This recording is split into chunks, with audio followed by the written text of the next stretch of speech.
En ce dimanche de fête de père, je dédie cette émission, cette rétrospective à mon papa chéri, à Yvon Kimpiob, et à mon deuxième papa, Jean-Marie Kimontou, parce que c'est grâce à eux que je suis là aujourd'hui et que je vous présente Info 7. Et en tout cas, très heureuse encore de recevoir un professeur d'université. C'est toujours bien de recevoir des lumières pour nous éclairer, en tout cas en ce fin de semaine. Je reçois le professeur Paul Chilumbu, cadre de l'UDPS, et avec lui, nous allons décortiquer l'actualité de la semaine. Très heureuse de vous recevoir, Monsieur Paul Chilumbu. Merci beaucoup, madame, pour l'invitation. Merci beaucoup. Vous êtes cadre au sein de l'UDPS, le parti cher aujourd'hui à qui, au fait? Cher à Étienne Tshisekedi. Toujours à Étienne Tshisekedi. Ah oui, ça c'est pour l'éternité. Tant que l'UDPS existera, c'est le parti cher à Étienne Tshisekedi. Comment ça se porte, l'UDPS? Oui, j'ai appris qu'il y a une entrée fracassante de Gekoko Mulumba, qui est aujourd'hui membre effectif de l'UDPS. Il y a des entrées au sein de l'UDPS aujourd'hui. Absolument, absolument, parce que les gens croyaient que au sein de l'UDPS, il n'y a que des défections.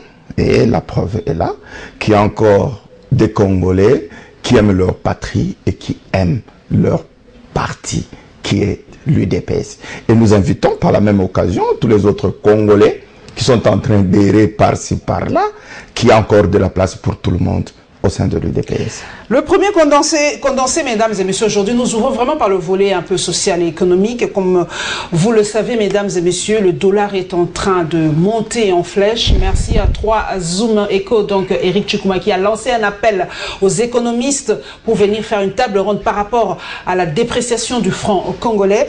Donc nous allons constater, Congo Web a constaté cette hausse de prix. Et évidemment, on a tendu le micro aux Quinois et aux Quinoises pour qu'ils nous parlent un peu, en tout cas, de cette dépréciation de notre monnaie nationale.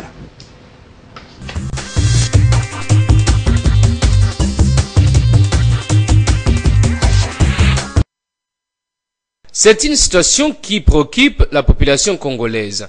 La dépréciation du franc congolais face au dollar américain perturbe le vécu quotidien des Quinois en particulier et des Congolais en général. Ces Quinois justifient cette situation par la rareté des devises sur le marché. Lorsqu'il y a rareté de devises sur le marché et qu'il y a une masse monétaire importante de francs congolais sur le marché, cela permettra toujours à cette dépréciation qui devient chronique de s'accentuer.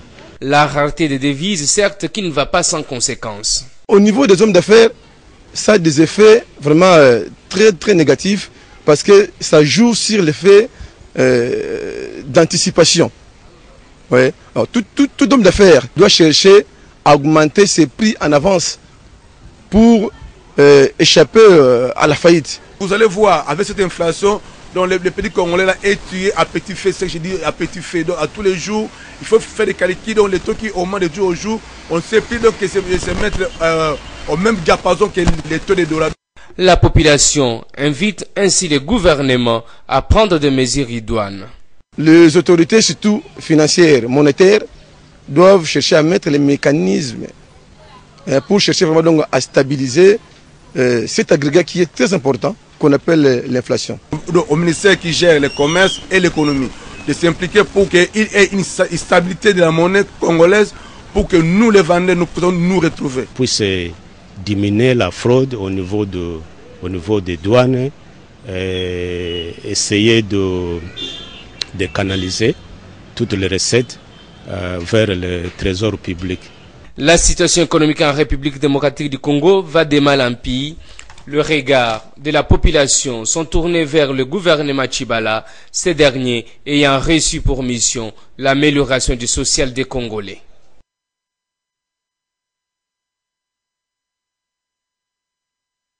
Nous sommes sur l'avenue Banzaboma, située dans le quartier Manenga, commune de Ngaliema.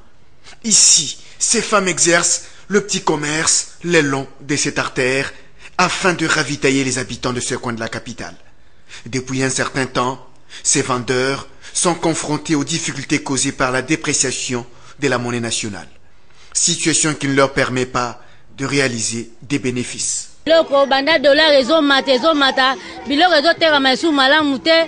ndenge dollar ezomata tokosomba biloko tokasata mosusu tokozwa intérêt bénéfice moko eza te leo olingoki nosomba lisusu biloko emati lisusu oyo kanisa eloko ya intérêt eloko moko te sikoyo tokomi kokwea mpo biso mpe toza na bakapitale ya moke ntango bokende kosomba biloko boboye oyo kanisa eloko eza bénéfice nzo azango bénéfice te tokomi kokwea mpo na nini mpo na dollar eza kaka komata na komata makambo nyonso moboko emati moya koloba kutu eza te antuka biso makambo mpe tosepela nango te na mboka na biso tosepela nango te tozoteka te papa tozoteka te okende kosomba oza na 10 000 bokosomba na matariki bala lero koya biloko nyonso epoli mpo basombi baza te mbongo na maboka bato eza te kaka bazokumisa dollar biso tomonaka dollar yango te soko tokosuka wapi nazokoka te nalambaka maleo nalobi nasombaka kopo na 1300 lelo madeso ekomi na 1800 okotuna bango boye o madesu dollar kuna emati tosomaka madesu na dollar sikoyo tokosala ndenge nini tokobika ndenge nini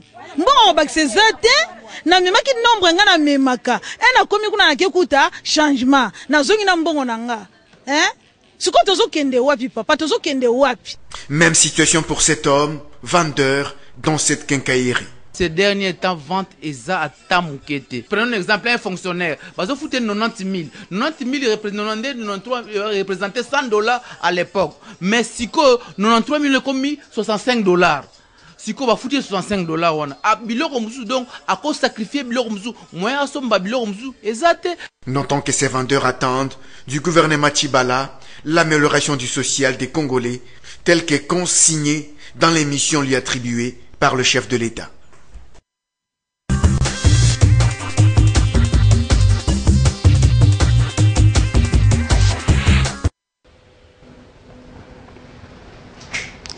Merci Marcelin Tiswaka et Ambroise Mamba.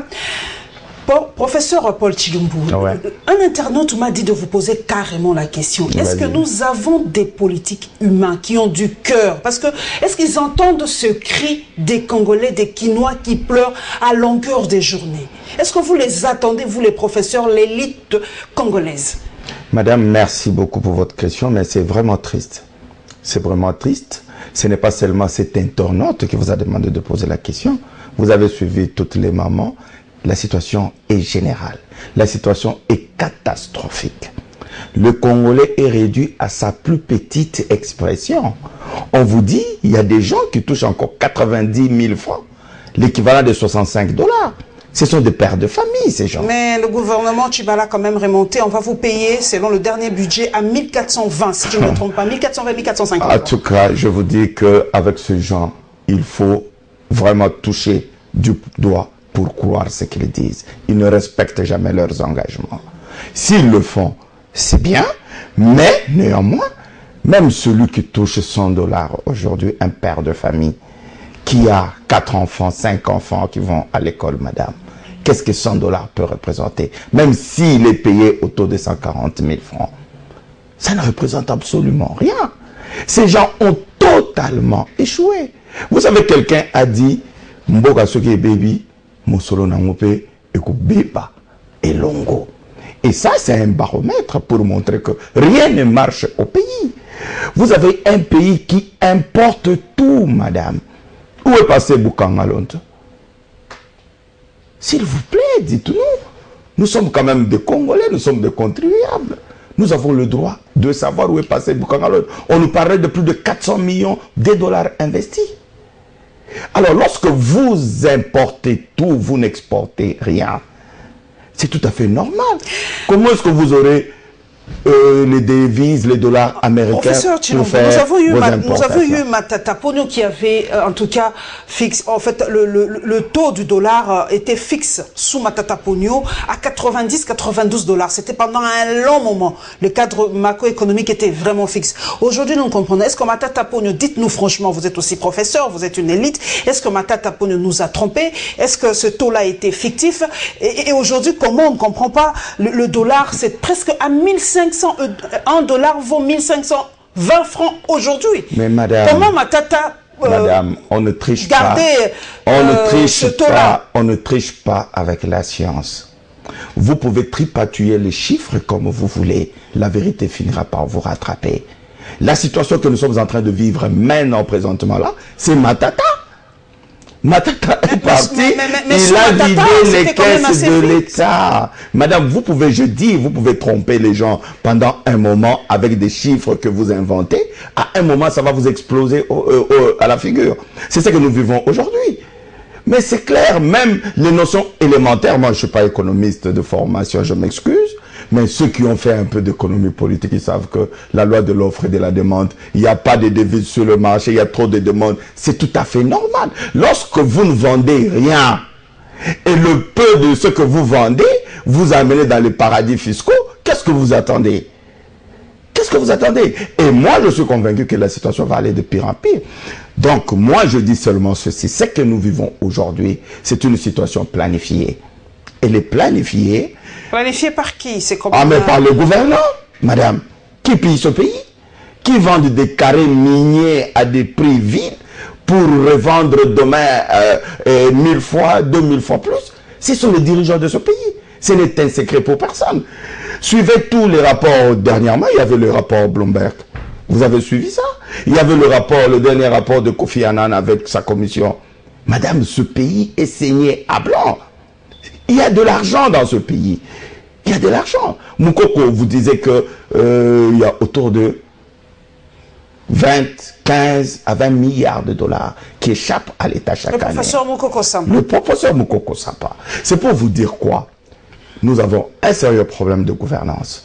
Nous avons un sérieux problème d'amour du Congo. Comme disait Tshisekedi, l'amour du Congo et l'amour des Congolais. C'est ce qui manque à ces gens qui s'accrochent au pouvoir. Mais pour le prochain gouvernement, c'est une de ses missions, c'est le social du Congo. Est-ce que le nouveau Premier ministre Bruno Tshibala peut en tout cas endiguer cette crise? Parce que le dollar à 1500 et on se réveille, on ne sait plus comment tenir. Madame, vous savez. Il nous a quand même promis quelque chose, peut-il le faire? Il ne va rien faire.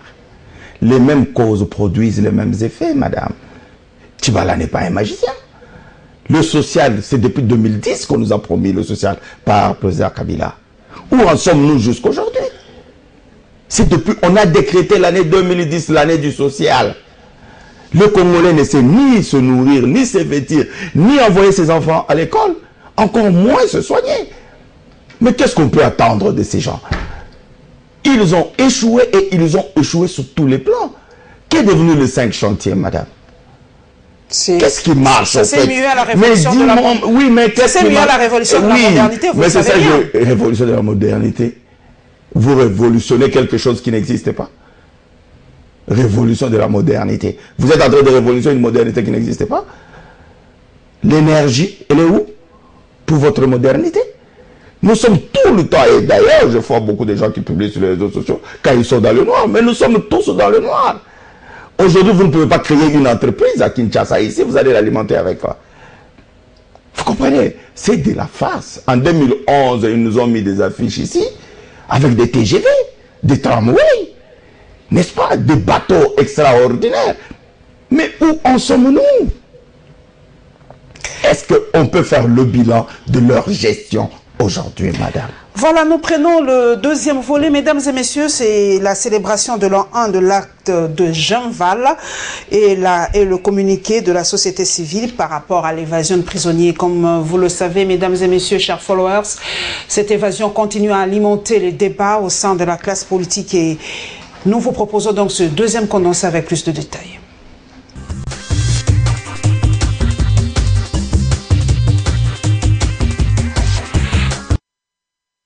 Membres du Conseil des sages.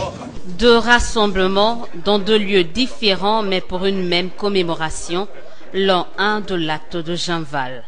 À Kasavubu, le Premier ministre Bruno Tshibala, présent pour la circonstance, s'est réjoui des acquis actuels et futurs de cette plateforme, conformément selon lui à l'accord de la Saint-Sylvestre.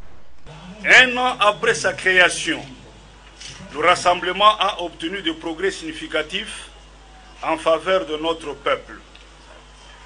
L'on peut citer la conclusion de l'accord politique global et inclusif du 31 décembre 2016, la mise en place du gouvernement d'union nationale dirigé par le Premier ministre issu du rassemblement,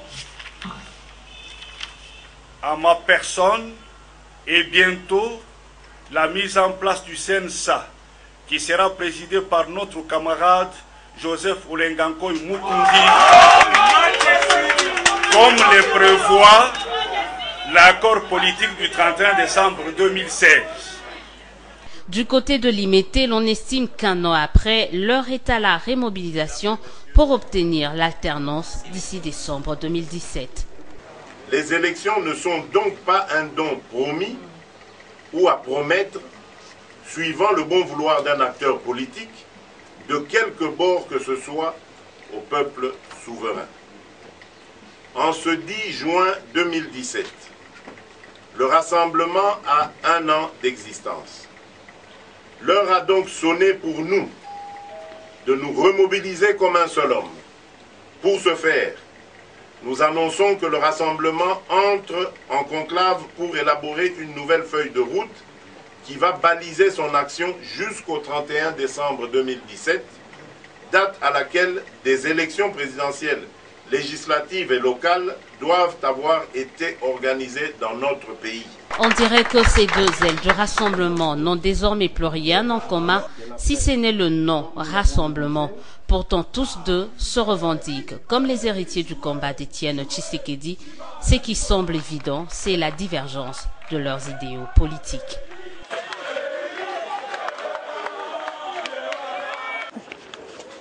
La répétition criante d'évasion des prisonniers à travers la République est le leitmotiv de cette conclusion de Jonas Tchombela soutenant la démission pure et simple du ministre de la Justice. De la prison centrale de Makala en passant par celle de Kassangoulou, Bandundu, parquet de Matete et récemment dans le Nord Kivu, pour ne citer que celle-là, la NSCC se dit être préoccupée par cette énième évasion avec risque d'amplifier l'insécurité sans précédent sur tout le territoire national. Si les mesures de sécurité efficaces ne sont pas prises à temps, si l'ensemble du pays, cette situation risque d'avoir des conséquences fâcheuses sur le processus électoral en cours alors que les élections sont attendues d'ici décembre 2017. La nouvelle société civile congolaise encourage les mesures prises à Béni par le gouverneur du Nord Kivu, M. Julien Paluku, pour rattraper ces inciviques évadés. Pour la NSCC, ces vagues d'évasion massive ne peuvent nullement rester impunies. La tête réclamée comme responsable est celle d'Alexis Tambwe Mwamba, ministre de la Justice. Compte tenu de son incapacité de faire face à ces vagues d'évasion, répétée, la nouvelle société civile congolaise met en cause la responsabilité du ministre de la Justice, M. Alexis Tambwe Mwamba, et lui suggère une simple démission par élégance politique. Faute de démission par élégance politique du numéro 1 de la justice, Jonas Tchombela se remet à l'Assemblée nationale afin d'ouvrir une enquête minutieuse et impartiale en vue de prendre des mesures qui s'imposent.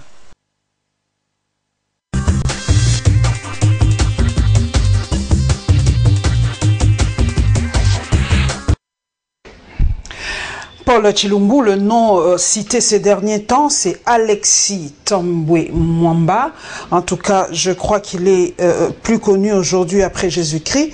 Mais on se pose la question, Paul Tshilumbu, doit-il, comme le demande la CAJ, doit-il démissionner par élégance politique? Vu ce qui se passe ici à Kinshasa par rapport aux évasions, il n'y a pas que ça aujourd'hui, et vu ce qui se passe à Bruxelles par rapport au dossier qu'il a à Bruxelles sur l'attentat sur l'avion, le Boeing, à l'époque en 1999, si je ne me trompe pas, quand il était encore au RCD. Doit-il démissionner de son poste de... Oui, merci madame pour la question, mais... Monsieur Alexis Tambwe Mwamba nous a dit, démissionner, c'est un acte de lâcheté. Alors qu'ailleurs, c'est s'accrocher à un poste quand on est incompétent qui relève de la lâcheté. Ça, c'est la première chose. Il nous a traités des idiots, nous qui ne croyons pas à ces affabulations. Et aujourd'hui, tout le monde, tous les Congolais, il y a même des sondages qui ont été faits, même le plus petit des Congolais, c'est que ce monsieur est incompétent. Il est incapable de gérer ces secteurs-là. Donc Donc moi je crois sincèrement qu'il y a d'abord un problème de moralité. Vous savez, Etienne Tshisekedi nous disait toujours, le plus grand problème de la classe politique congolaise, c'est la moralité. Voilà pourquoi il faut commencer d'abord par moraliser cette classe politique. Mais, madame, il y a des évasions parce que nous n'avons pas encore mesuré l'ampleur du danger. Est-ce que ces évasions relèvent seulement du ministère de la Justice? Il faut aussi que oui, mais le ministère de l'Intérieur, mais justement, c'est ça le problème. C'est ça le problème, parce que vous avez posé la question en ce qui concerne le ministre de la Justice, mais même le ministre de l'Intérieur, même les services de sécurité, même la police nationale. Il y a des gens qui doivent répondre de ces actes. Mais comme le régime Kabila a pour âme l'impunité et la corruption, personne ne répond de ces actes. On va juste sacrifier quelques petits fonctionnaires et les vrais coupables vont rester. N'est-ce pas? Vous avez parlé de l'histoire de l'avion de Boeing qui a été abattu à l'époque. Vous savez, madame, le malheur dans notre pays, sincèrement, c'est le 1+4. D'avoir récompensé tous ces criminels de guerre, je pèse bien mes mots. Il y a eu des crimes horribles dans ce pays. Savez-vous que dans ce pays, on a enterré des femmes vivantes à Makobola? Vous le saviez? N'est-ce pas? Comment quelqu'un peut se réjouir pour avoir abattu un avion dans lequel il y avait des femmes et des enfants? Est-ce que ce son-là n'est pas un montage, puisque ces derniers temps... Quel son montage? En tout cas, tel que je connais ces gens avec leur arrogance. Ils auraient déjà démenti ou ils auraient déjà fait un autre montage. Le son est authentique. Et, en tout cas, la chaîne de radio qui a diffusé ce son, c'est une chaîne sérieuse. Le nous, là, quand il dit nous avons... Ça regroupe pour qui le nous là? Parce que Tambo Mama n'est pas le seul responsable. Il n'était que porte-parole à l'époque du RCD. Ce nous-là englobe qui? Oui, mais moi je ne peux pas... C'est pas le nous de la création, comme quand Dieu parlait, nous avons créé l'homme à notre image. Non. C'est à lui de nous dire le nous là, c'était qui? Parce qu'aujourd'hui, sa ligne de défense, il dit que c'est pas moi je n'étais que le représentant, c'est pas moi des relations extérieures. Mais madame, savez-vous que ceux qui réclament les attentats d'Al-Qaïda, les attentats terroristes, ils ne sont jamais sur le champ de bataille. Ils sont peut-être en Afghanistan, alors qu'il y a des immeubles qui tombent à New York, des immeubles qui tombent à Washington ou à Paris. Lorsque vous revendiquez un attentat, un acte terroriste, en tout cas je ne suis pas juriste, excusez-moi, mais vous avez une responsabilité. Qui a porté plainte? Qui a porté plainte par rapport à Tambo Mamba à Bruxelles? Oui, mais c'est la famille des victimes. Ce sont les familles des victimes qui se sont réunies et qui ont porté plainte contre ce monsieur. C'est à lui de nous dire maintenant, dans leur conglomérat, qui jouait quel rôle et qui avait donné l'ordre. Mais de toutes les façons, le monsieur est dans des sales draps parce qu'il est dedans. Il n'y a pas que ça, vous avez dit, il y a eu d'autres meurtres. On peut prendre, entre guillemets, le génocide des Louba en 1992. 10, 11, les dates, hein, mais je crois que ça s'est tenu en 91. Mais pourquoi aujourd'hui, Kyungu, on ne l'accuse pas? Puisqu'aujourd'hui, on commence à faire la corrélation entre Tambo Mamba et Kyungu. Il y a eu un génocide, les Balouba sont morts dans ce pays, mais aujourd'hui, Kyungu est tranquille. Mais pourquoi, madame, vous savez... Pourquoi ne pas accuser Kyungu aussi par rapport à ça? Oui, mais vous savez... Les voix s'élèvent aujourd'hui. Oui, vous savez, madame, l'UDPS s'est toujours battu pour un état de droit. Nul ne peut être au-dessus de la loi. Si vous avez commis des crimes de guerre, si vous avez commis des génocides, vous devez répondre un jour ou un autre. Et moi, je ne me vois pas, moi, ou mon parti, en train de défendre quelqu'un qui a tué des Congolais. Mais la justice congolaise existe. S'il y a des gens qui se sentent victimes, n'est-ce pas, ils n'ont qu'à saisir la justice. Mais vous savez, ce dossier-là, la justice de chez nous, comment ça fonctionnait. Si Kyungu, on aurait pu arrêter Kyungu, c'est pas aujourd'hui. Mais il a été protégé par le régime en place avant qu'il ne vire dans l'opposition. Donc nous avons un problème d'état de droit. Tous les citoyens ont n'ont pas seulement le même devoir, mais ils ont aussi le même droit.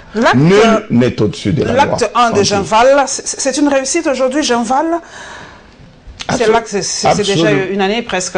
Oui, c'est vrai que Genval a été conçu, ça a accouché d'une créé. souris, Genval, ou c'était comment un ça? acte qui a accouché de quelque Mais chose si la Kabylie tremble aujourd'hui, c'est à cause de l'acte de Genval.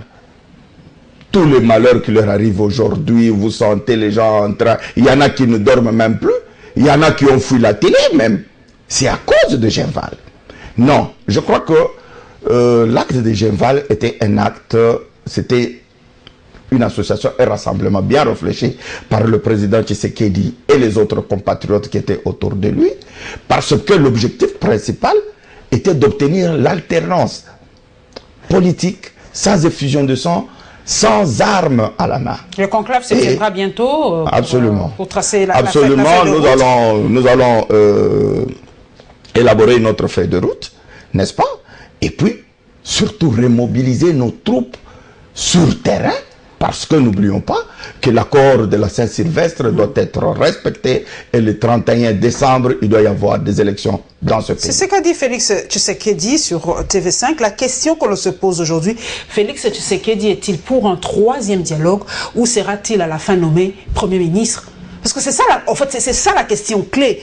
Tshisekedi, Félix, veut-il être coûte que coûte Premier ministre dans ce pays pour conduire les élections? Oui, mais c'est déjà biaiser le débat en essayant de personnaliser ce débat-là.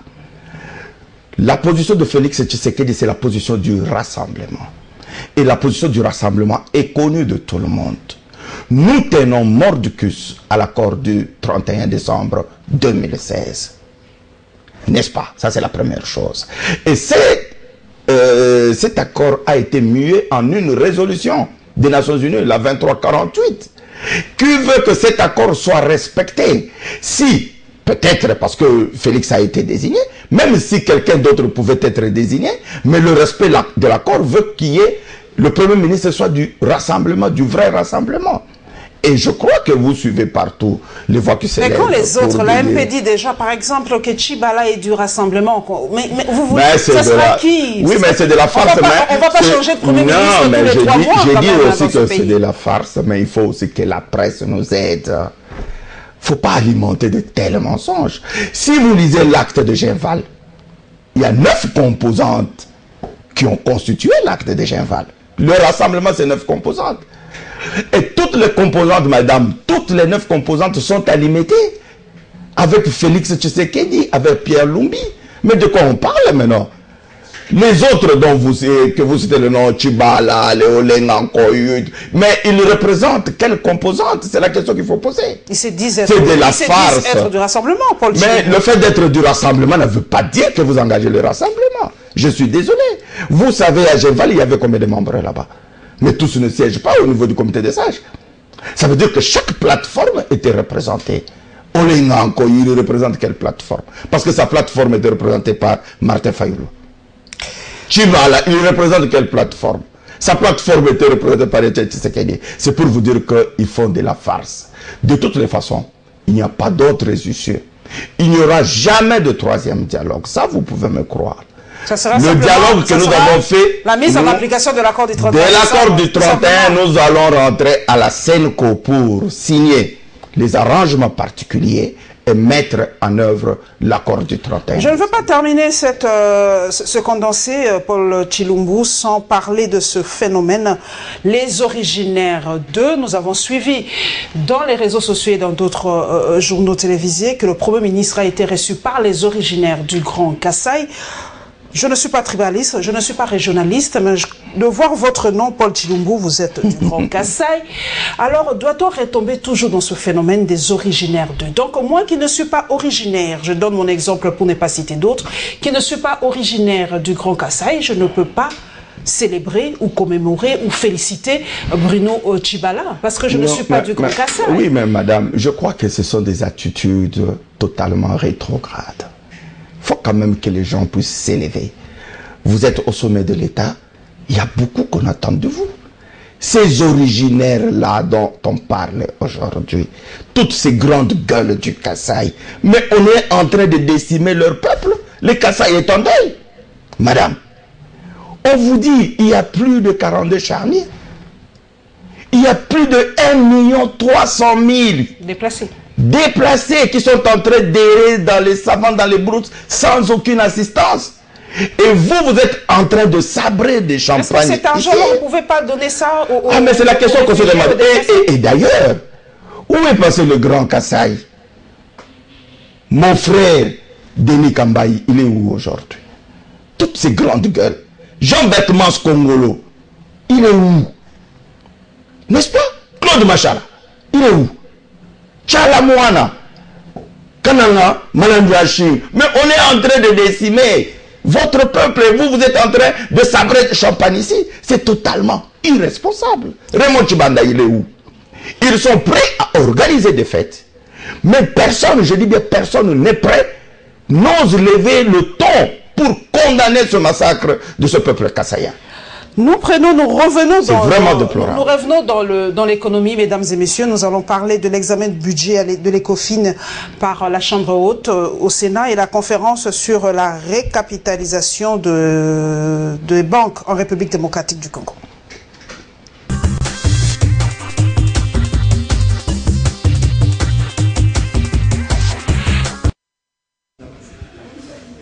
Enjeu, intérêt et opportunité de la récapitalisation de banques en République démocratique du Congo, c'est autour de ces sujets que les conférenciers ont échangé.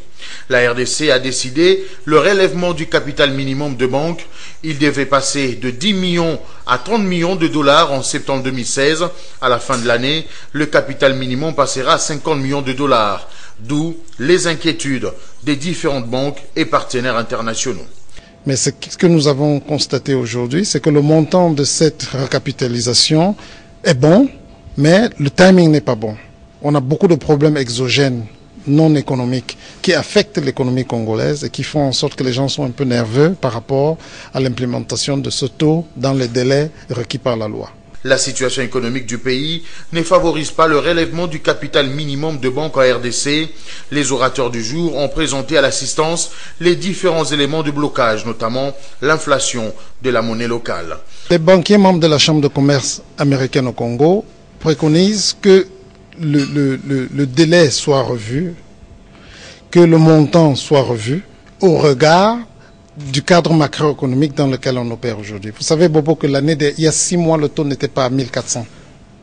Et maintenant, si quelqu'un était venu ici avec 10 millions de dollars il y a 6 mois, au taux de 1000, vous voyez qu'il est presque à 40% en moins de son investissement du point de vue nominal.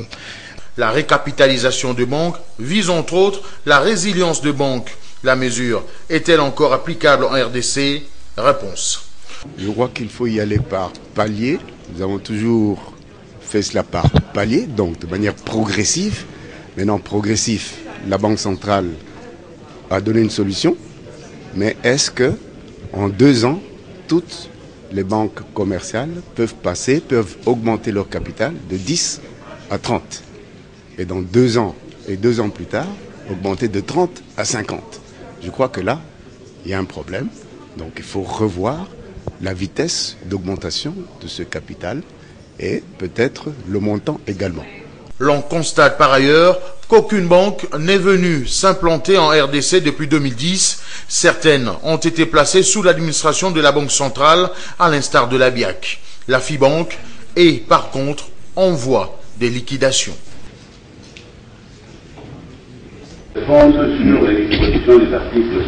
Il se trouve à l'instant la commission économico-financière de la Chambre haute du Parlement, ce après avoir obtenu l'approbation des sénateurs.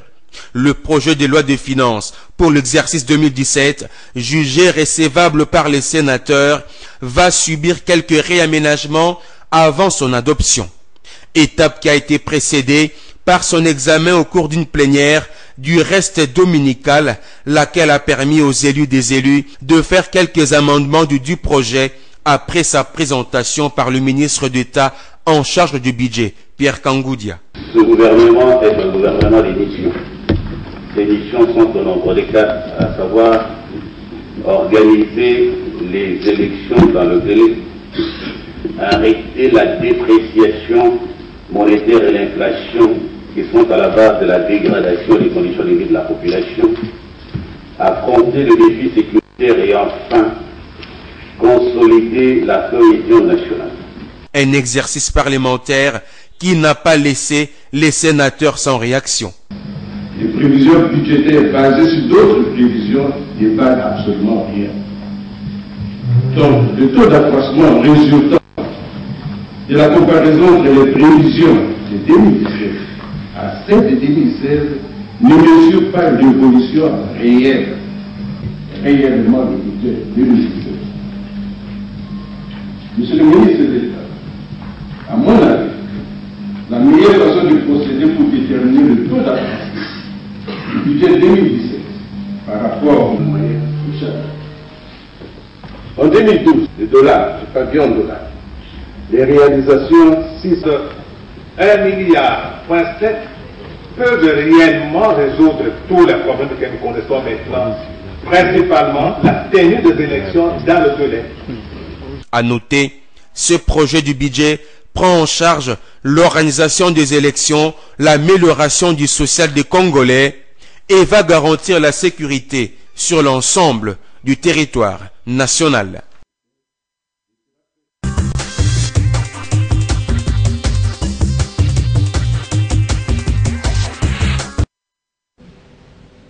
Hommage au père, je l'ai dit, donc merci John Lungila et Bobo Samba. Aujourd'hui, c'est hommage au père.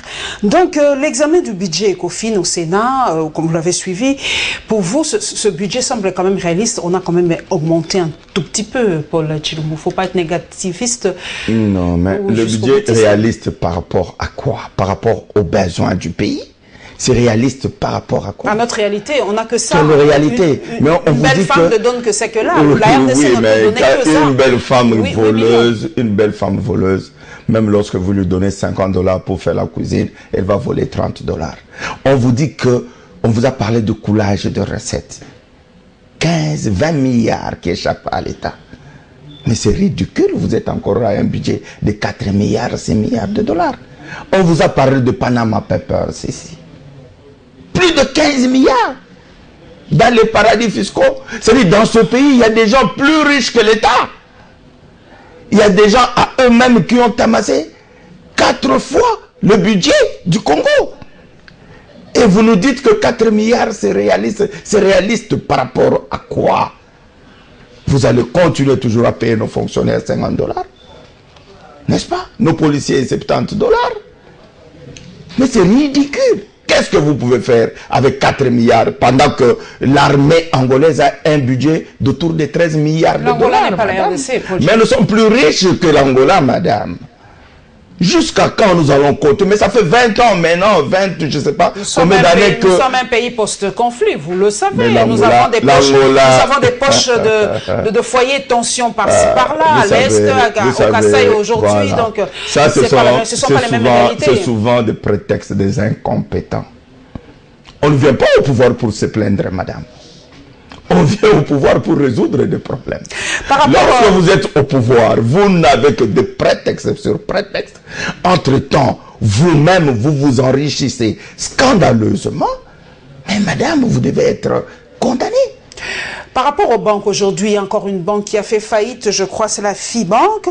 Et est-ce que vraiment les Congolais, les Quinois auront encore confiance à ces banques? Comment pouvez-vous... Mais jusqu'aujourd'hui... Qu'est-ce qui se passe avec les banques congolaises? Non, je ne sais pas, madame. Jusqu'aujourd'hui, il y a des gens qui n'ont pas encore récupéré leur argent à la BIAC. J'en connais beaucoup moins. Nous tous, nous avons été des victimes. Mais comment vous voulez amener le peuple à avoir confiance dans des institutions bancaires et après vous les escroquez? C'est de l'escroquerie tout simplement. C'est de l'escroquerie. Aujourd'hui, il y a des gens qui ont perdu leur argent à la BIAC jusqu'aujourd'hui, madame. Maintenant, on nous dit FIBank est tombé. Enfin, ça tombe. Je ne suis pas spécialiste de ce domaine-là. Mais il y a quand même des questions qu'on peut se poser. Il y a quand même des questions qu'on peut se poser. Quel est cet État qui peut passer tout son temps à escroquer son propre peuple? Le miette que vous avez, ils ont des milliards et ils vous enlèvent encore ça. Vous savez ici, un Congolais moyen, pour avoir $1000, il doit épargner pendant combien d'années? Et le petit $1000 là qu'il met à la banque, vous volez ça. Parce que c'est du vol au fait. Parce que moi, je travaillais pour avoir mon argent. Je mets dans votre banque. Demain, vous me dites que vous êtes en faillite. Vous ne savez pas me payer. Et je fais quoi? Et c'est fini. Comme on voit là, c'est fini, c'est fini, c'est fini. Et les gens sont escroqués. Nous revenons à la politique encore une fois. Nous voyons la descente d'Aubin Minakou au centre de coordination des élections. Les élections en RDC, on y tient. Et si tout va bien, ça se tiendra bel et bien cette année ou le début de l'année prochaine, selon la CENI. Et évidemment, les dépôts d'un mémo à l'Union européenne.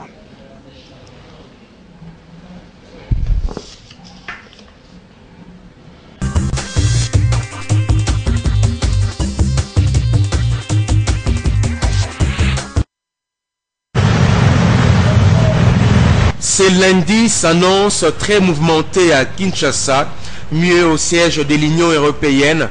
Le parti travailliste, opposition nationaliste, dont cadres militants et militantes, s'annonce à travers un sit-in pour exprimer leur désapprobation à l'ingérence et autres pratiques qui, selon le partisan du parti cher Assimi Bikaï, choquent la souveraineté et l'indépendance du pays de Lumumba. Le représentant de l'Union européenne en RDC, comme les autorités congolaises, sont déjà saisis quant à ce. C'est avec étonnement et indignation que nous avons suivi les derniers débats au Parlement européen sur la République démocratique du Congo. Les députés européens ont tenu des propos dégradants et humiliants sur notre pays et ses dirigeants, en déclarant notamment dans la République démocratique du Congo, il ne reste que la géographie et qu'ils n'accepteront pas les dépassements de décembre 2017 sans un nouveau président. En guise de protestation contre ce comportement néocolonialiste, nous avons décidé d'organiser un sit-in devant vos bureaux. C'est lundi 19 juin 2017. De 10h à 12h. Un mémo adressé au président du Parlement européen vous sera déposé par une délégation de 5 personnes conduite par le camarade Steve Bikaï Mabouroki. Notons que l'opposition nationaliste n'a pas digéré le propos tenu par les députés lors du tout dernier débat au Parlement européen.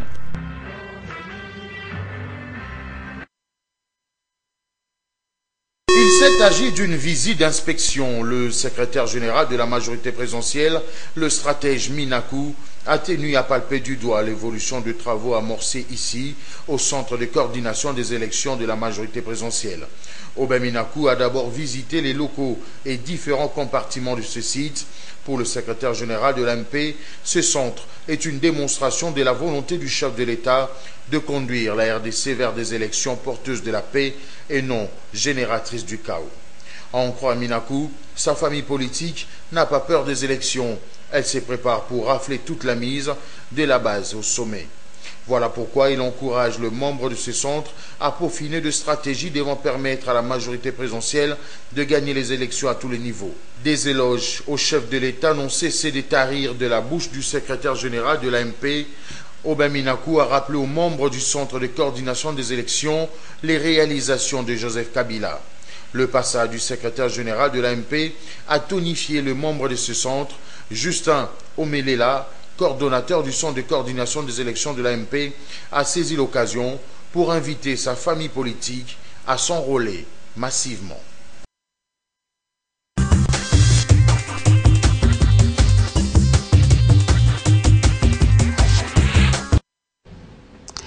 Paul Tshilombo, question directe.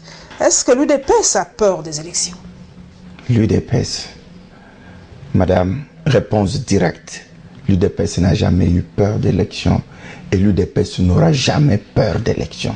Parce que nous croyons, et nous l'avons démontré, que l'UDPS est le plus grand parti politique de ce pays.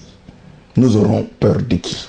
Sur le terrain, on ne vous sent pas. Nous avons vu le président de l'Assemblée nationale. Mais là, il n'est pas là, avec la casquette du président de l'Assemblée nationale. Là, il est secrétaire général de la majorité présidentielle. Il est descendu voir un peu comment eux, la majorité présidentielle, prépare les élections. Il a dit que c'est la volonté du chef de l'État de nous offrir des élections et pas le chaos. Mais sur le terrain, on ne sent pas l'UDPS. Qu'est-ce que l'UDPS fait sur le terrain? Oui, on ne vous sent pas. Vous vous battez que pour la primature. Oh, ah ben oui, dites-nous. Arrêtez d'être un peu caricatural. Je vous en prie, mais c'est ça la réalité. J'ai dit seulement que l'UDPS a invité et a instruit tous ces organes de base à inviter tous nos combattants pour aller se faire enrôler. Mais madame, vous avez déjà été dans ces centres d'enrôlement, ça c'est un autre débat. Vous voyez comment on est en train de préparer la tricherie. Il y a des centres, pratiquement des centres qui enrôlent 50 personnes par jour. Et on nous dit qu'à Kinshasa, l'enrôlement c'est 2 mois. C'est pour qu'on nous dise à la fin qu'il y aura 2 millions d'enrôlés dans la ville de Kinshasa. C'est fait exprès. Si le secrétaire général de la majorité présidentielle est descendu sur le terrain, c'est pour aller justement voir comment ils sont en train de préparer leur tricherie. Nous disons ceci. Nous n'irons pas aux élections pour des élections. Nous irons aux élections après seulement la mise sur pied de l'accord de 31 décembre. Pourquoi? Vous allez boycotter les élections? Nous n'allons pas boycotter. Il n'y en aura pas s'il n'y a pas application de l'accord. Parce que nous n'allons pas laisser à la Kabylie d'organiser encore cette fois-ci les élections pour les tripatouiller et de tricher encore. Déjà au Grand Kassai ou dans quelques villes du Kassai, il n'y a pas enrôlement. Qu'est-ce que vous faites? Comment vous expliquez cela à votre base? Parce qu'on sait déjà que le Kassai est le fief de l'opposition, on le dit, il n'y a pas à se voiler la face. Qu'est-ce que l'UDPS dit à sa base du Kassai? Comment expliquez-vous qu'il n'y ait pas enrôlement au Kassai? Oui, mais madame, tout cela corrobore ceux qui pensent qu'il y a un chemin machiavélique qui a été mis sur pied pour tuer, créer des troubles au Kassai afin d'empêcher les Kassaïens d'aller aux élections. C'est incompréhensible. Vous pouvez vous imaginer, on nous dit qu'au Kivu, il y a eu 8 millions de morts. Mais le Kivu a voté en 2006. Le Kivu a voté en 2011. N'est-ce pas? Et ce qui peut expliquer que pendant qu'il y a quelques poches de troubles au Kassai, Nanga nous dit, nous irons aux élections, soit après la fin de ces troubles, des troubles qui sont entretenus par eux-mêmes, ou bien sans le Kassai. C'est incompréhensible. Et que faites-vous vous les dignitaires, les patriarches, les honorables, je venais de dire qu'est-ce que vous faites, les fameux dignitaires, les lobbies kassaïens, je dis entre guillemets, ceux qui mangent à la Kabylie, qui crient tout le temps Kassai, Kassai. Jean-Marie Kassamba, il est où? Moïse Kassanji, il est où? Mais finalement, nous pouvons conclure que tous ces compatriotes, ils sont des traîtres. Ou bien, ils sont de mèche avec ce plan machiavélique pour décimer le Kassai. On a tué l'Amiba, madame. Vous savez, il y a, mais le Premier ministre a dit qu'on va rebooster de la farce. L'Amiba avec presque 10 millions de dollars. Vous l'avez suivi quand même avec presque 10 millions de dollars. Les 10 millions qu'avait promis le président Kabila, en tout cas, sauf erreur de ma part, ne sont jamais arrivés dans la caisse de l'Amiba. Mais il faut autour de 140 millions de dollars pour relancer l'Amiba. Dites-moi un peu, madame. L'hôpital du cinquantenaire ici a coûté plus de 100 millions de dollars. Entre construire une histoire comme ça, qui ne marche, qui ne sert même pas aux Congolais, parce que eux-mêmes, quand ils sont malades, ils n'y vont pas, et donner ces 100 millions pour relancer une entreprise publique dont dépendait toute une province, qu'est-ce qui était prioritaire? Vous comprenez, madame? Le problème, c'est quoi? C'est un problème de mauvaise foi. Et ils ont voulu punir le Kassai parce que le Kassai a toujours soutenu, l'UDPS a toujours soutenu Etienne Tshisekedi Mulumba.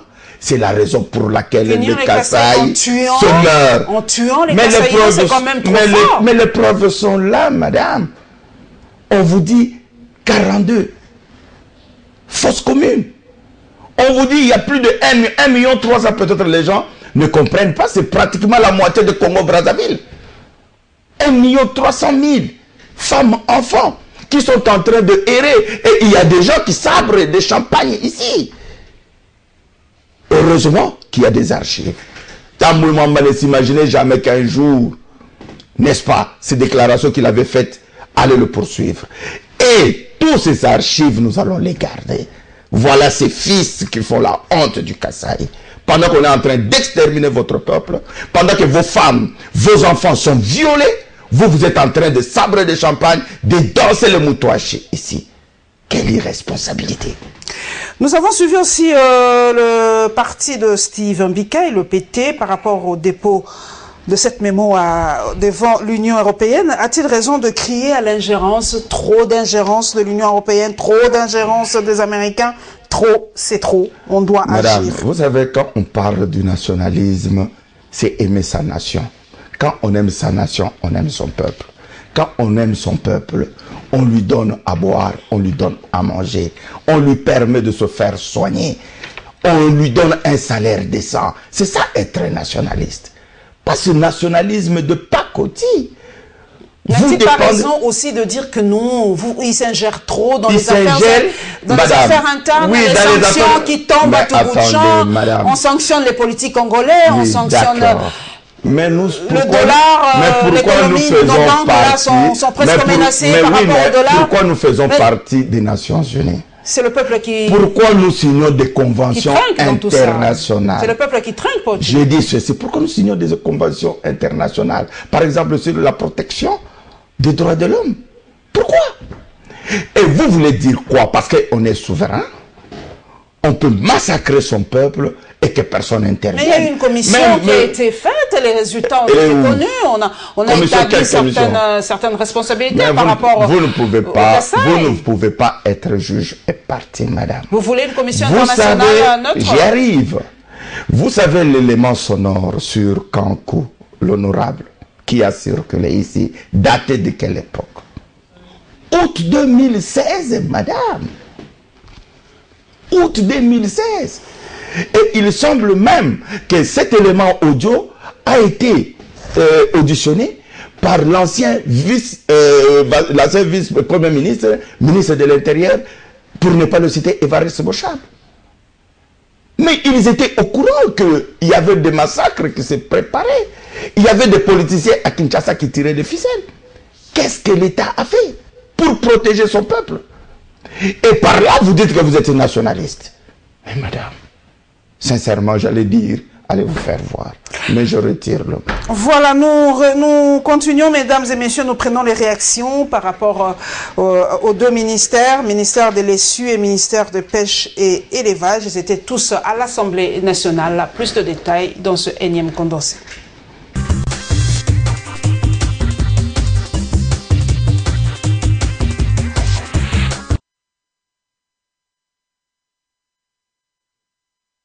La commission a souhaité que je puisse venir donner un certain nombre d'éléments à ce qui concerne les projets de loi sur la pêche. Comme vous le savez, notre pays, nous avons levé l'option de développer notre pêche et commencer à nourrir les Congolais et toutes nos populations à partir de ce que nous produisons à l'interne. Et que cela nécessite effectivement certaines dispositions que nous pouvons conformer aux différentes conventions, différents codes et différents accords et qui réglementent la pêche et l'élevage dans le reste du monde. Et donc nous, avec l'objectif que nous sommes assignés de nourrir les Congolais en poisson, nous devons suivre tout ce qui a été dit dans différents documents qui réglementent ces secteurs. Ce secteur, il est vital pour notre pays. Il y a d'autres pays qui se sont développés à partir de ces secteurs. Il y a d'autres pays qui n'ont même pas de lacs, mais qui arrivent à nourrir leurs habitats à partir de pays qui produisent à travers différentes techniques, et notamment la pisciculture. Et qu'ils appliquent dans leur pays. Et nous, qui avons tout, nous avons les lacs, nous avons le fleuve, nous avons l'océan, nous avons toutes les différentes rivières que vous observez sur toute l'étendue de la République, et donc nous avons tous les atouts capables de faire avancer les secteurs pêche et même l'élevage, parce que nous avons tous les pâturages avec nous et ce n'est pas l'herbe qui nous manque, mais nous devons encourager la production interne tout en appuyant tous ceux qui ont choisi les secteurs de la pêche et les secteurs de l'élevage dans notre pays, et surtout les Congolais qui ont accepté à investir dans ces secteurs.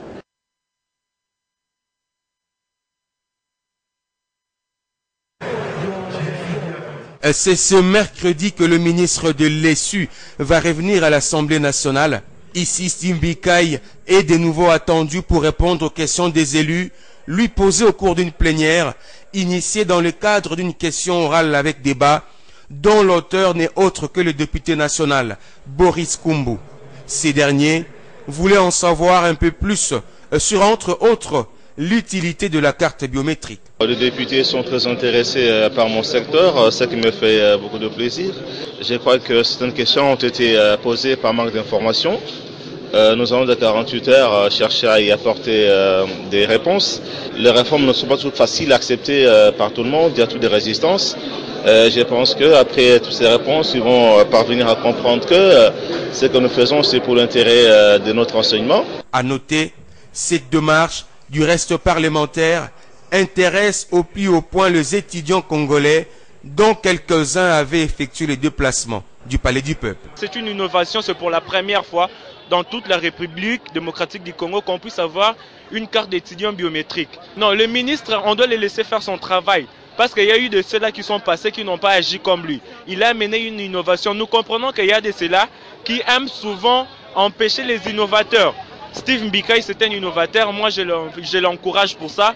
Cette carte nous permet d'aller à l'extérieur, on sait nous reconnaître en tant qu'étudiant, peu importe sur le terrain de sang ici en RDC, on sait reconnaître ça, mais aussi en dehors du pays. Et c'est plus avantageux que la carte d'étudiant qu'on avait, qui avait d'abord une petite validité, une validité moindre que la carte biométrique. Bon, pour moi, c'est une bonne initiative puisque ça permet le contrôle des déplacements des étudiants. C'est déjà une bonne chose. C'est juste le remercier pour ce geste parce qu'on attendait vraiment ces cartes et voilà, c'est arrivé. Donc, pour nous, c'est une bonne chose et on le remercie pour ça. Au moins 47 interventions des élus étaient enregistrées au cours de ces débats houleux, preuve de l'intérêt que les élus congolais accordent au secteur de l'ESU.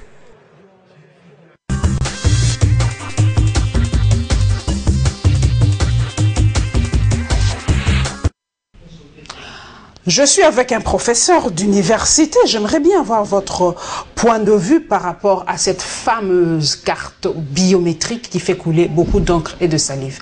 Dites-nous un peu, selon vous, est-ce que c'est avantageux d'avoir cette carte biométrique? Bon. Vous n'êtes pas étudiant, mais vous êtes d'emblée, je peux pas dire que c'est mauvais d'avoir une carte biométrique. C'est une très bonne chose d'avoir une carte biométrique. Mais là où le problème se pose, c'est dans la hiérarchisation des priorités des étudiants. Est-ce que le problème majeur auquel est buté l'étudiant congolais, c'est d'avoir une carte biométrique?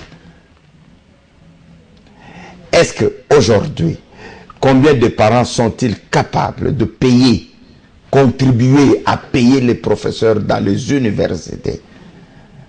Nous avons étudié pratiquement gratuitement, presque gratuitement dans ce pays. Nous avons eu des bourses d'études. L'étudiant congolais ne sait pas se nourrir. Des fois, ça fait pitié. Vous pouvez voir pendant la pause, l'étudiant n'a même pas 1000 francs. La carte biométrique, c'est bien, mais remettez la restauration. Résolvez le problème de transport des étudiants. Il y a tant de problèmes qui se posent au niveau de l'université qu'il ne faut pas inverser les priorités.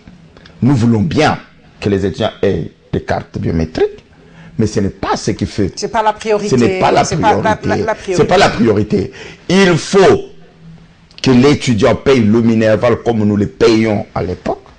Mais nous ne sommes plus à la même époque. Il faut aussi tenir compte des réalités oui, mais actuelles. Ces réalités, ce sont les réalités nationales. Qui payent ces Minerval-là? Ce sont les enfants des fonctionnaires. Quel est ce fonctionnaire qui peut payer 300 $? Parce que lui-même lui touche 100 $. C'est un sérieux problème. L'État doit prendre en charge l'enseignement supérieur et d'ailleurs l'enseignement d'une façon générale. Vous savez que même notre constitution voulait que l'enseignement primaire soit gratuit. N'est-ce pas? Il faudrait que l'État arrive quand même si on dit qu'on n'a pas assez de moyens, mais il faut qu'on sente qu'il y a une volonté d'aller petit à petit vers un État normal. Donc, on ne peut pas dire qu'on donne la carte biométrique, mais l'étudiant n'a pas de transport. L'étudiant n'a pas de restauration. Les parents, il n'y a pas d'argent pour acheter les syllabus, mais vous donnez la carte, vous avez résolu quel problème? Je suis encore avec un professeur. Je voudrais vraiment que je termine un peu ce débat, je ne dirais pas scientifique, mais vous avez un ministre qui n'est pas professeur. Ça avait soulevé un tollé. J'ai un professeur avec moi. Pour vous, pour être ministre de l'ESU, il faut être professeur d'université. J'aimerais clore ce débat, parce que j'ai un professeur avec moi. Non, sincèrement non. Sincèrement non. Non, sincèrement non. Je crois que... Ce n'est qu'un poste politique. C'est un poste politique, peut-être de préférence, n'est-ce pas? Nous avons vu des ministres qui étaient, en toute sincérité, professeurs d'université et qui n'ont pas pu résoudre le problème des professeurs. On a connu des gens qui sont passés par là, on cite souvent Mungulu Diaka, n'est-ce pas? Qui a pu avoir donné beaucoup de nos professeurs qui sont ici des bourses d'études, ceux qui sont des professeurs aujourd'hui. Donc moi je crois que c'est un faux débat, peut-être c'est une question de règlement de compte, mais il faudrait aussi quand même que la personne, on ne va pas prendre quand même, bon, excusez-moi, peut-être j'allais dire Maï, le maître ministre de l'ESU, il faut qu'il ait quand même la capacité de percevoir le problème qui se pose au niveau de l'université et y apporter des solutions. Mais n'oubliez pas aussi que le ministre a un cabinet, et dans ces cabinets, on trouve des professeurs d'université qui réfléchissent et qui font des propositions au ministre. Moi, je crois, ça c'est à mon avis, je crois sincèrement que c'est un faux débat. C'est un faux débat. Ouais. Je vais terminer par une autre question qui tient aussi à l'université. Quand on cite par exemple les classements des universités africaines, comment on ne cite jamais des universités de la République démocratique du Congo? Professeur Paul Tchilou, mais comment oui, mais comment les universités, n'est-ce pas, s'épanouissent? On les connaît par rapport à leurs publications, par rapport à la recherche scientifique. Il n'y en a pas à l'université de Kinshasa? Mais il n'y en a pas. Vous savez, est-ce que vous connaissez le budget pour la recherche scientifique dans notre pays? C'est pratiquement inexistant. À la faculté, surtout nous qui avons des facultés où il y a des laboratoires, il n'y a rien. Et encore, ce sont les pauvres étudiants qui contribuent même pour acheter des réactifs. N'est-ce pas? Le peu de recherche que nous faisons, c'est avec la collaboration des organismes internationaux. L'ingérence. Mais non, là on ne voit pas de l'ingérence. Mais je vous dis que la Banque mondiale, l'USAID, on est dans des programmes comme ça, où on trouve un peu d'argent, mais l'université est abandonnée par l'État. Alors vous ne publiez pas. Mais comment on va vous classifier? On ne vous connaît pas. Lorsque vous entrez sur le site Université de Kinshasa, vous recherchez des publications de l'année 2017, vous allez trouver peut-être 2, 3, 4, 5 publications, alors que si vous allez à l'université de Boutaré, vous trouvez par exemple 400 publications, il y a un problème. Boutaré, c'est où? Expliquez, Boutaré, c'est où? Non, c'est juste un exemple. Hein. Je dis. Prenons Oxford. Non, Oxford, c'est pas en Afrique. Mais on peut prendre l'université de Johannesburg. On peut prendre l'université. Mais nous étions parmi, si pas la meilleure université d'Afrique. Tout le monde venait étudier ici. Mais regardez où nous en sommes à cause de l'incompétence, à cause de la mauvaise gestion, à cause de la corruption. L'argent qui est détourné dans ce pays, madame, on peut faire de merveilles avec. Dans ce pays, il y a l'argent. Dans ce pays, il y a l'argent. Regardez comment est devenue notre capitale, Kinshasa. C'est une poubelle à ciel ouvert. Nous allons terminer par une poubelle à ciel ouvert. Est-ce que vous pensez sincèrement qu'à Kinshasa, il manque l'argent pour assainir cette ville? Par rapport à la pêche, nous avons suivi le ministre. Hein. Est-ce qu'un secteur vraiment... C'est pour rire. Attendez. Important. S'il vous plaît. On néglige la pêche et l'élevage. Ce n'est même pas... C'est un secteur. Mais justement, je parlais de là hier. Je dis que c'est un secteur vital. Nous avons le lac Tanganyika, nous avons étudié ça à l'école, même à l'école primaire, madame. Nous avons les lacs les plus poissonneux. Mais incapable de donner même l'impiote que nous mangeons ici, il faut des dollars pour les importer, madame. Donc le Congo est incapable de produire même un piote. Après 20 ans au pouvoir, s'il vous plaît, vous ne pouvez pas vous regarder dans un miroir et vous poser la question. Je dis, vous avez des poissons. Ça demande quoi? Ça demande quoi d'industrialiser la pêche au Congo? Ça demande quoi? C'est comme si ces gens n'aiment pas le Congo. Ils n'aiment pas les Congolais. Sinon, ça ne s'explique pas. Nuance, ils aiment le Congo, mais ils n'aiment pas le Congolais. Il y a nuance. Non, aimer le Congo, ce n'est pas... Ils aiment le Congo, mais pas le Congolais. Non, ils n'aiment même pas le Congo. Parce que quand on aime le Congo, ils aiment les richesses du Congo. Ils aiment les richesses qu'il pille. Parce que quand on aime son pays, on l'entretient. Quand on aime son pays, on construit les routes. Quand on aime son pays, on fait des véritables Boukan Alonso. Chaque province peut avoir son Boukan Alonso. C'est faisable dans ce pays, madame. C'est faisable. Mais regardez où nous en sommes.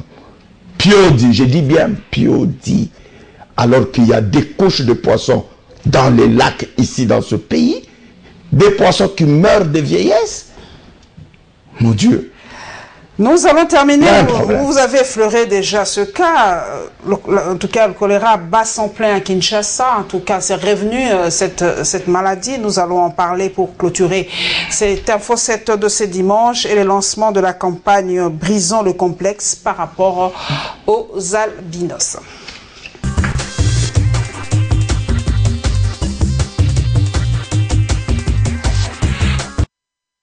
De toute façon, il faut que les autorités des tutelles prennent la décision pour qu'on protège la population. Je pense que c'est les mesures d'urgence. Au lieu de faire des mesures préventives, vous les médias, il faut vulgariser. Parce que c'est une épidémie, il faut vulgariser. Hein? Au niveau de la population et que le commissaire, disons pas par exemple, des bourgmestres et les fonctionnaires de la santé vulgarisent ça. J'entends souvent parler de cette épidémie, mais je ne sais pas, je ne suis pas du domaine, vous savez, je n'ai pas des informations à vous fournir sur base de choléra, je ne sais pas. D'abord, sensibiliser la jeunesse pour qu'avant de manger, qu'ils doivent d'abord laver leurs mains et sensibiliser encore la population qu'avant de dormir, qu'ils doivent se laver. Cette marche de santé partie de la commune de Kitambo pour chuter dans la commune de la Gombe a connu la participation des albinos et non-albinos, tous membres de l'ASBL Albi Black. Cette activité est aussi une manière pour cette structure de lancer la campagne Brisons le complexe. Le coordonnateur et initiateur de cette ASBL explique. Albi Black, c'est une structure dont je suis le coordonnateur. Si on a organisé la marche de santé, c'est pour faire comprendre aux gens qu'un albinos est normal comme toute personne, quoi. Si vous voyez dans notre marche, il n'y avait pas que des albinos. L'objectif numéro 1 de Albi Black, c'est de bannir la timidité qu'il y a entre les albinos et de faire comprendre aux non-albinos qu'un albinos est comme toute personne. C'est pour ça qu'on a un slogan, c'est en anglais, on dit all equal, on est tous égaux. Notre projet numéro 1, c'est d'abord de pousser les albinos à faire ce qu'ils peuvent faire. Parce qu'il y a des albinos bourrés de talent, mais ils sont là, ils n'arrivent pas à commencer, comment je veux dire, à faire sortir leur talent, quoi. Nous, étant que la structure Albi Black, on veut pousser les albinos à aller de l'avant, à faire ce qu'ils peuvent faire. Un message reçu 5 sur 5 par quelques albinos ayant pris part à cette activité. Albinos, c'est comme moi, albinos aza na mayele, albinos ana capacité, albinos ana savoir faire nyonso oyo mutu aza mwindo asala. Briser les complexes. L'albinisme n'est pas un obstacle. Autant des slogans scandés par le marcheur en séjour dédié aux albinos. Le coordonnateur de cet ASBL lui-même, un artiste hors pair et talentueux. Pour preuve, son dernier tube, Nkobo, fait bouger Kinshasa.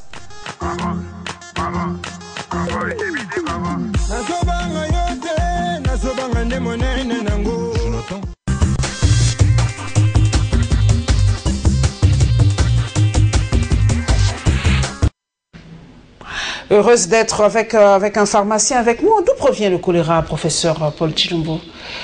Bon, le choléra, c'est une maladie due à une bactérie qu'on appelle Vibrio cholerae. Mais souvent, quand on parle maintenant d'épidémie, ça veut dire que la maladie a une certaine ampleur au niveau de la population. Et cette maladie est plus disséminée par...